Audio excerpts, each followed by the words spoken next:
Space के अंदर जो भी चीज़ें हैं, ठीक है, जिसके वो नॉन लिविंग थिंग्स में हम लोग उनको बोल सकते हैं।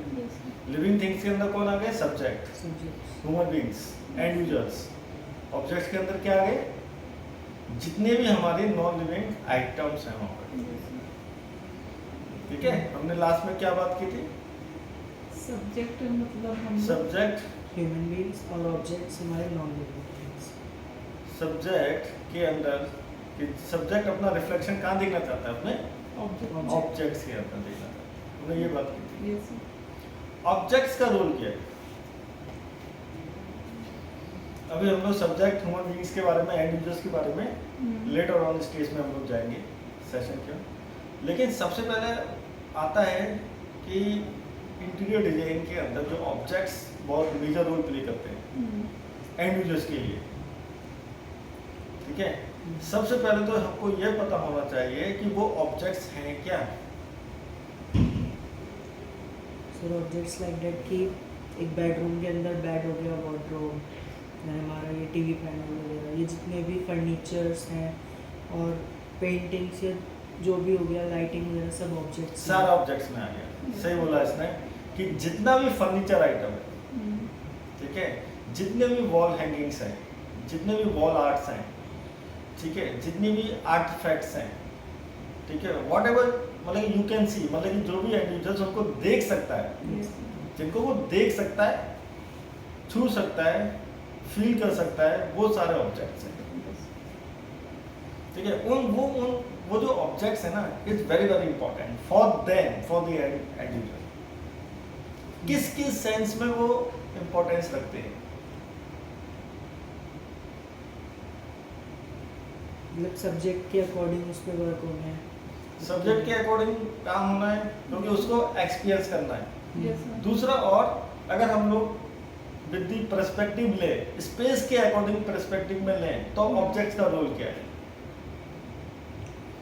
सर ज़्यादा टाइम तक स्टेबिलिटी रहनी चाहिए उनकी, ज़्यादा टाइम तक स्टेबिलिटी रहनी चाहिए और अट्रैक्टिव होने चाहिए और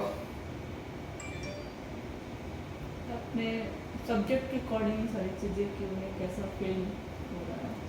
ठीक है, और क्या है? मटेरियल क्या क्या यूज़ है, मटेरियल क्या क्या यूज हो रहा है, और कलर्स हो गया, और लाइट का कैसा इफेक्ट आ रहा है उसमें। ऑब्जेक्ट्स के अंदर हम सब लोग क्या चीज़ देखते हैं, क्या क्या होता है उसके अंदर?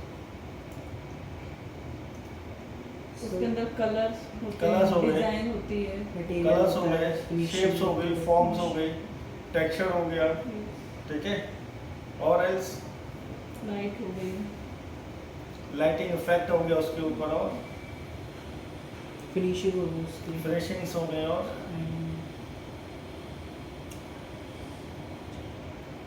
ठीक है, जो भी मटेरियल्स का वो बन रहा है, वो सारा पार्ट, ये सब मिला के एक ऑब्जेक्ट क्रिएट करते हैं, राइट।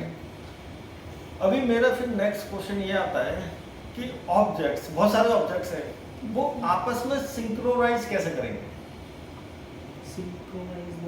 सिंक्रोनाइज बोले तो कैसे आपस में रिदम में आएंगे, कैसे आपस में एक हार्मोनी सेट करेंगे उस स्पेस के अंदर। मैं अभी ऑब्जेक्ट्स की बात कर रहा हूँ, अभी इस सब्जेक्ट की बात नहीं कर रहा। मैं ये बोल रहा हूँ कि अगर एक स्पेस के अंदर 10 चीज़ें हैं, 10 आइटम्स हैं, 10 आइटम्स आपस में एक दूसरे को कैसे कॉम्प्लीमेंट करेंगे? नंबर 1, कैसे आपस में हार्मोनी में आएंगे, कैसे रिदम में आएंगे, कैसे कॉन्ट्रास्ट रहेंगे, कैसे वो एक दूसरे को इन सेंस बैलेंस वे में चीज़ें दिखाई देंगी, कैसे? एक ही कलर कॉन्ट्रास्ट में ह्यू और टिंट में जाएंगे, मतलब डार्क एंड लाइट शेड में, तो वो एक ही जैसे दिखेंगे चाहे 10 ऑब्जेक्ट हो। लेकिन अगर हम 10 के 10 अलग अलग कलर के करेंगे तो मिसबैलेंस हो जाएगा, राइट। लेकिन एक कलर्स पे हो नहीं सकते, क्योंकि कलर्स तो हमें कुछ और भी यूज़ कर सकते हैं। एक स्पेस के अंदर कम से कम 3 से 4 कलर्स हम लोग यूज़ करते हैं। लाइट एंड डार्क का कुछ हो, या फिर उनसे मिलता जुलता जो उनके साथ बैलेंस कर सके। कैसे? वो लॉजिक क्या है? What is that logic? उसके लिए तो सर एक बार देखना पड़ेगा कॉम्बिनेशन क्या आ रहा है, डिजाइन करके।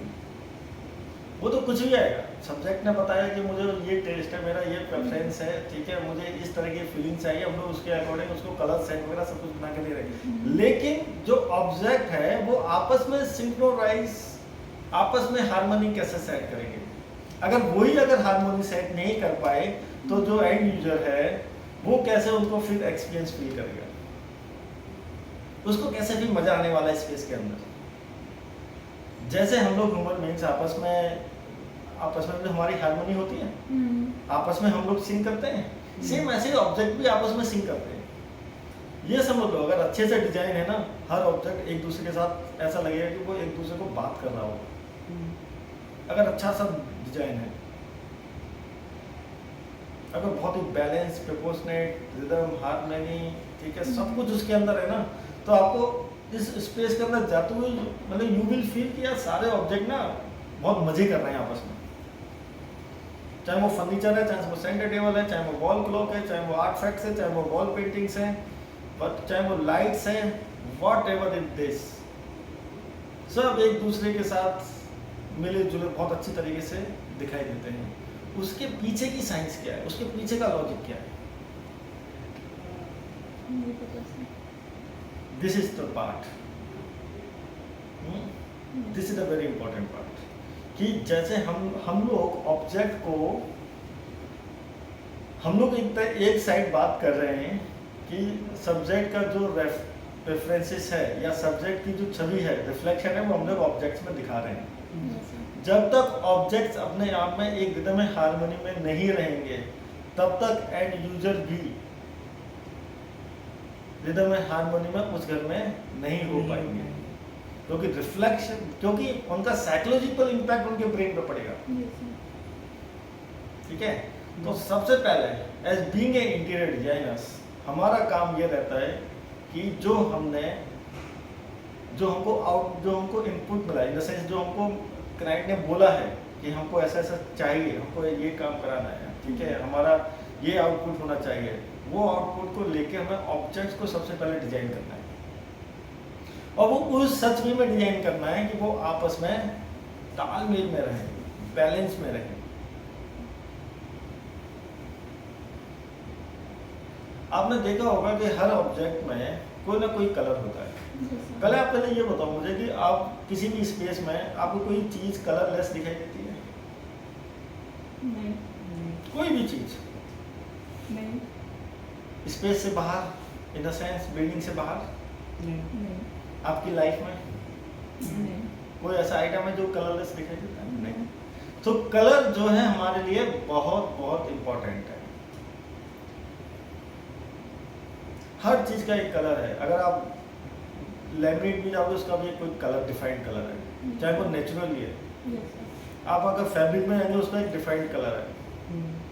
अगर आप पेंट पॉलिश कुछ करते हैं तो उसका भी एक डिफाइंड कलर है। हर चीज का एक कलर है। ऐसा कोई आइटम ही नहीं है कि जो कोई विदाउट कलर है।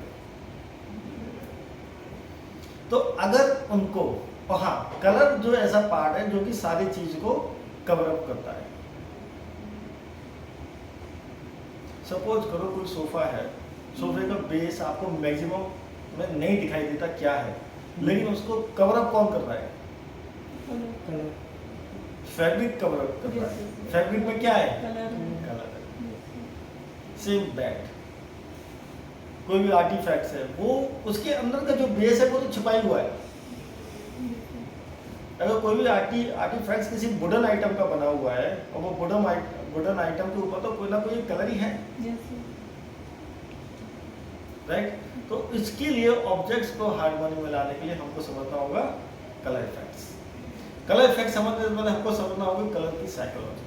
कलर की साइकोलॉजी से समझने पहले हमें समझना होगा कि कलर कैसे आपस में सिंक्रोनाइज, हार्मनी करते हैं फर्नीचर ऑब्जेक्ट्स के साथ। कभी देखा, पढ़ा कभी कहीं पे? नहीं। है? किसी ने बताया? नहीं। This is the base of the interior design, I am telling you. अगर आप धीरे धीरे ये बेस को पकड़ना स्टार्ट कर दोगे ना, आपकी हर चीजें क्लियर होती चली जाएंगी।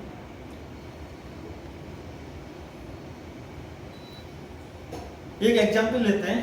सपोज करो कि आपकी एक आइडेंटिटी है, हर्ष की एक आइडेंटिटी, आप दोनों की एक आइडेंटिटी है, ठीक है?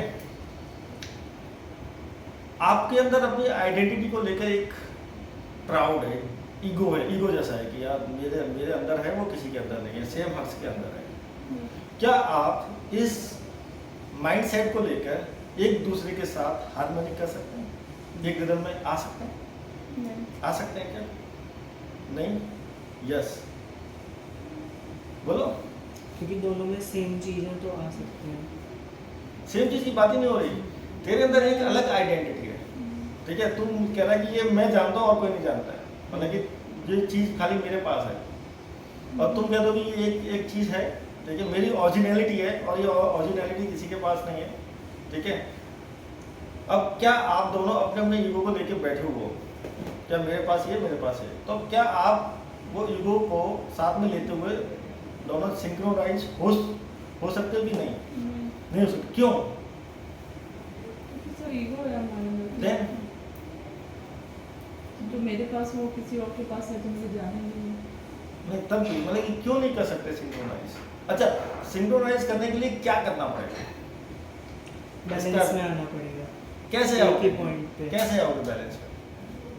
मतलब मुझे भी देखना पड़ेगा कि हाँ मेरे अंदर क्या कमी है, और उन्हें भी देखना पड़ेगा कि उनके अंदर क्या कमी है। हर चीज़ परफेक्ट नहीं होता, हर चीज़ तो perfect हो नहीं सकता है कि उसके पास वो नॉलेज है तो हमें उसके पास जाने पड़ेगा। आपको थोड़ी थोड़ी अपनी ओरिजिनलिटी, अपनी इगोइस्टिक, अपनी आइडेंटिटी को थोड़ा लूज करना पड़ेगा। Yes, sir.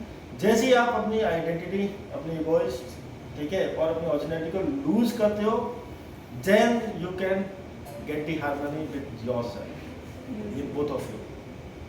अदरवाइज नहीं कर पाओगे। सेम फंडा आप समझ लो कलर्स का भी है, सेम फंडा कलर्स का भी है। कैसे है? थोड़ा आइडिया लगाओ, थोड़ा दिमाग लगाओ। डार्क एंड लाइट का सर, डार्क अपने में कि डार्क है, लाइट का अपना एक अलग है। सर डार्क का ये है कि डार्क कलर अगर हम एक वॉल पे करते हैं तो वो मतलब उस रूम की हाईलाइटेड वॉल हो जाती है, क्योंकि वो सबसे डार्क है। अगर हम लाइट कलर करते हैं तो लाइट कलर, अगर हम चारों दीवारों पे लाइट कलर करते हैं तो कुछ भी इतना हाईलाइटेड नहीं दिखता। फर्नीचर अगर डार्क है तो वो हाईलाइट होगा। और गहराई में जाओ।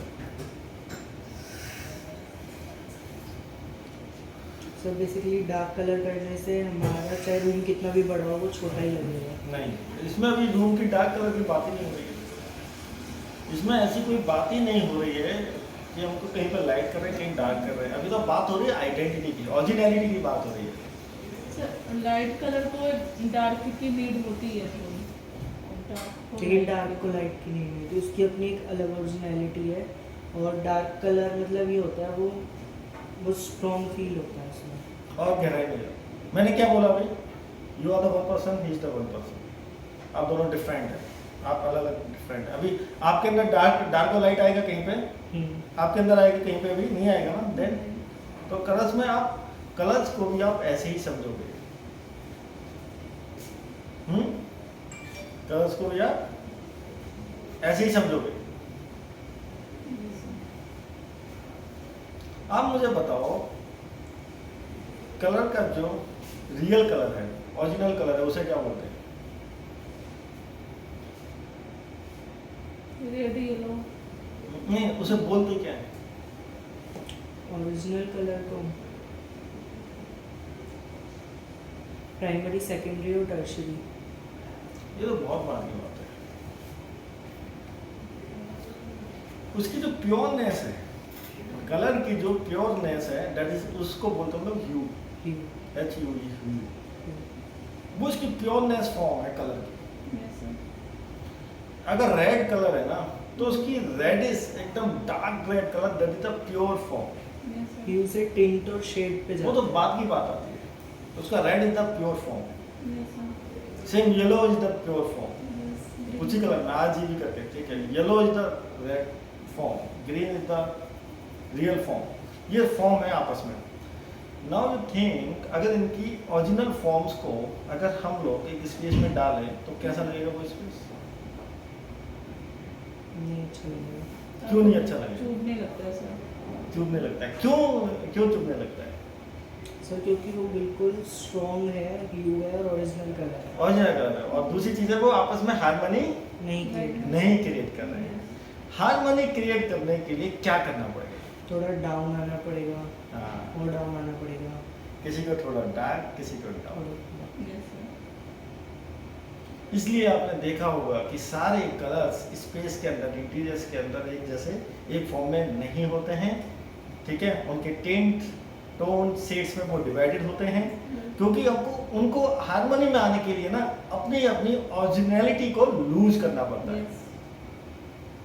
अगर रेड है तो रेड को अपनी ओरिजिनलिटी को लूज करना पड़ेगा, येलो है उसको अपना लूज करना पड़ेगा, ग्रीन है, ब्लू है, कोई भी कलर है, जब तक वो अपनी ओरिजिनलिटी लूज नहीं करेंगे, जब तक वो एक रिदम एंड हार्मनी में कहीं पे भी सेट नहीं हो पाएंगे। और जब तक आप ये नहीं समझोगे कि मुझे किस कलर को कितना डार्क करना है, कितना टिंट करना है और कितना टोन करना है और कितने शेड के अंदर लेके आना है, तब तक आप भी किसी भी स्पेस के अंदर हार्मनी सेट नहीं कर सकते। आपको वो समझने के लिए आपको ये समझना होगा कि उसका एक्चुअल रूल क्या है, ओरिजिनलिटी क्या है उसको, और हम लोग कितना उसमें हम लोग टिंट, टोन में और शेड में हम लोग डिवाइड करें।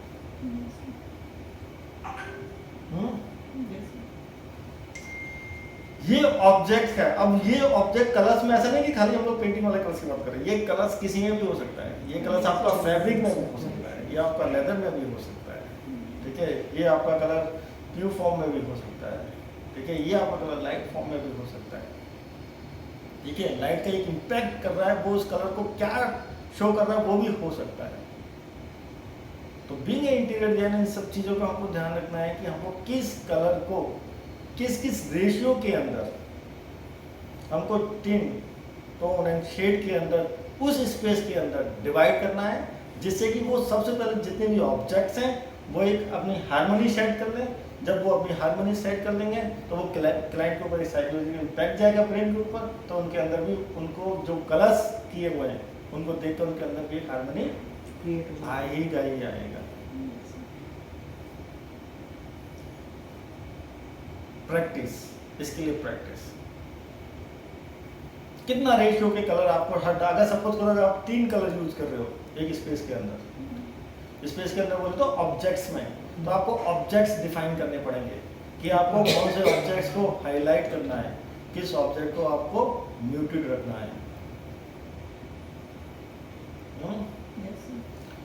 कलर्स के थ्रू ही वो आपस में फंक्शनैलिटी में लेके आते हैं, मतलब फंक्शंस। फंक्शन का मतलब समझते हो?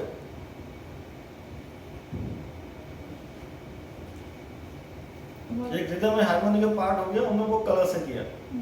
अभी जितने भी ऑब्जेक्ट्स हैं वो रिदम में कार में रखे हुए हैं, वो ठीक है, हार्मोनी में दिखाई दे रहे हैं, लेकिन उनकी फंक्शनैलिटी कैसे तय करोगे आप? फंक्शनैलिटी लाइक दैट कि कितना बड़ा है, छोटा, height and breadth. Functionality is always the uses of the object. किस ऑब्जेक्ट का कितना यूज है,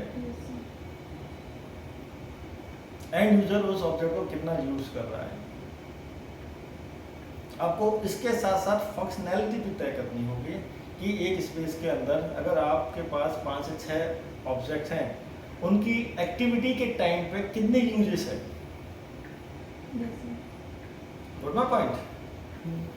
एट ए टाइम पे सारे ऑब्जेक्ट्स यूज नहीं होते ना, लेकिन मैक्सिमम टाइम कौन से यूजेस हो रहे हैं, उनकी फंक्शनैलिटी आपको चेक करना है। उनकी फंक्शनैलिटी के ऊपर डिपेंड करेगा कि आप हार्मोनी एंड सेट कैसे करोगे कलर्स के थ्रू।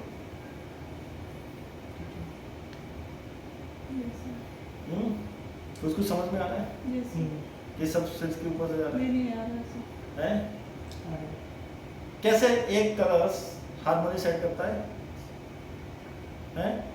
उसकी ओरिजिनलिटी को लूज करके।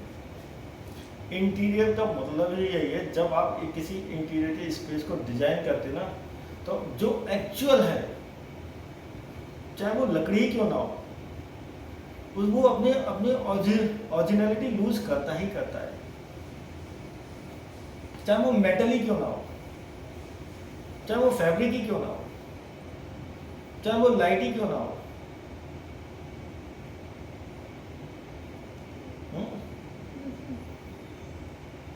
एज ए एग्जाम्पल अगर हम लोग बात करते हैं, सोफा आप बना रहे हो, चाहे वो मेटल का है, चाहे वो वुड का है, वुड फ्रेम का है, किसी का भी है, लकड़ी की ओरिजिनल फॉर्म क्या है?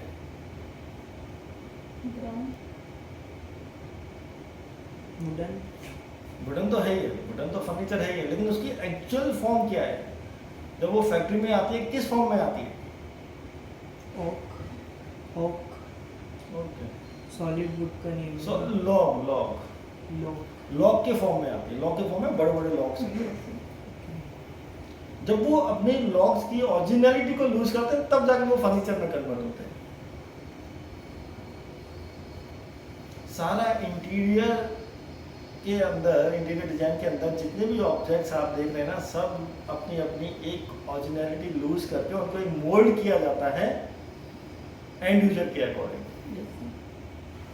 और उस मोल्ड को करने में इंटीरियर डिजाइनर की अहम भूमिका होती है। इंटीरियर डिजाइनर ही वो कर सकता है, बाकी और नहीं कर सकता कोई। ना कारपेंटर कर सकता है, ना कॉन्ट्रैक्टर कर सकता है, क्योंकि उसे ही पता है कि मुझे किसकी ओरिजिनलिटी कितनी कितनी लूज करनी है और कितनी कितनी नहीं करनी है। बहुत इजी है इंटीरियर डिजाइन, लेकिन जब आप उसके बेस को समझ जाओगे, अभी आप रूम डिजाइन करोगे, कोई भी स्पेस डिजाइन करोगे, आपको ये ध्यान रखना है कि इन कलर्स के थ्रू जो हम लोग डाल रहे हैं, सब लोग बना रहे हैं, इनकी ओरिजिनलिटी को आपको माइंड में रखना है। देन धीरे धीरे कर करके उसको तराशना है और उसकी जो एक्चुअल फॉर्म है, जो कि क्लाइंट का एक्सपेक्टेशन से वहां तक लेके आना है। That is the main calibration. Otherwise तो नहीं कर पाओगे। जब तक ये सारी चीजें पता नहीं होंगी, नहीं हो पाएगा। कितना भी देख लेना, कितने भी रेफरेंस ले लेना, जब तक आपको बेस नहीं पता होगा तब तक। इसके रिगार्डिंग अगर कुछ डाउट है, कोई क्वेश्चन है तो बताओ। नहीं। किसी कलर्स को टिंट बनाने के लिए क्या ऐड करना होता है? वाइट, मतलब ह्यू में वाइट कलर ऐड करते चले जाओ अगर टिंट बनाना है, और अगर हम उसे शेड में लेके जा रहे हैं तो उसमें ब्लैक कलर ऐड करते चले जाओ। और अगर हम टोन में लेके जा रहे हैं तो उसमें ग्रे कलर ऐड करते ये इसमें सही जवाब दिया, यही है। एक्चुअल ह्यू क्या है, उसमें आपको कितना रेशियो में वाइट डालना है, कितने रेशियो में ग्रे डालना है, कितने रेशियो में आपको ब्लैक डालना है, अपने एरिया फीलिंग को अचीव करने के लिए।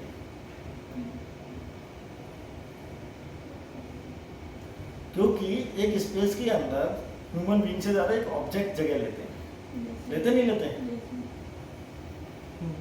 आपके घर की आधी से ज्यादा जगह तो ऑब्जेक्ट्स ही खा जाते हैं। इसलिए उनका इम्पैक्ट सबसे ज्यादा ब्रेन पे आता है। वो किस फॉर्म में है, किस शेप में है, किस कलर शेप में है, ठीक है, बैलेंस वे में है कि नहीं है, स्पेस के अकॉर्डिंग प्रोपोर्शनेट है कि नहीं है, सब कुछ साइकोलॉजिकल इम्पैक्ट करता है।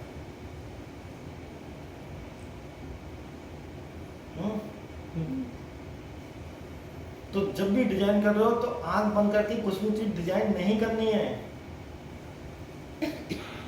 डिजाइन प्रॉपर करने के लिए आपको ये चीजें देखनी है कि वो उस एरिया के अंदर उसका स्केल क्या है। और सबसे ज्यादा प्रैक्टिस होने वाली है किसमें? कलर्स में। कैसे मिलाओगे, कितना वाइट मिलाना है, कैसे मिलाओगे, वो प्रैक्टिस का सवाल है। वो कोई नहीं बता सकता कि आपको एक ये वाला पिंक अचीव करने के लिए, ठीक है, जब हम लोग रेड को जो पिंक में कन्वर्ट करते हैं, बार बार करके देखना। हाँ, बार बार अगेन एंड अगेन, बार बार आपको चेक करना है। और मजे की बात क्या है, रेड की एक्चुअल ह्यू जो प्योरनेस है वो क्या है? वार्म। वार्म कहाँ से? सर क्योंकि ह्यू जो है वो वार्म, रेड कलर तो वार्मनेस फील करता है ना।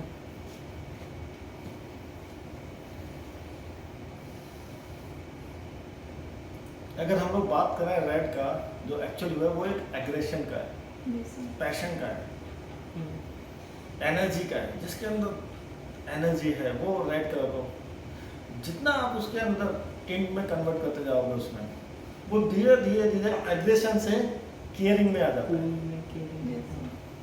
केयरिंग में कन्वर्ट हो जाता है। ये पावर है कलर्स की। किसी भी कलर्स को आप लेके चलो, ठीक है, यही रियल इंटीरियर डिजाइन है। क्योंकि कलर बेस्ड तो कुछ है ही नहीं। अगर इसमें कोई डाउट है तो बताओ, नहीं ठीक है। ये इम्पोर्टेंट पॉइंट था, ठीक है, कलर्स को लेके। अब आपके पास दो पार्ट हुए हैं, एक हुआ है सब्जेक्ट और ऑब्जेक्ट का। ऑब्जेक्ट में हमने भी कलर्स को लिया है, कलर्स का भी पूरा कलर्स नहीं लिया, जस्ट बेस को लिया है Yes, sir. कि कलर्स को अपनी ओरिजिनलिटी लूज करनी होती है, एक्सपेक्टेशंस मैच करने के लिए एंड यूजर की। Yes. ये ऑब्जेक्ट्स के ऊपर कलर्स का रोल रहता है। ऑब्जेक्ट्स का रोल तो अलग अलग आएगा ही। Yes, sir.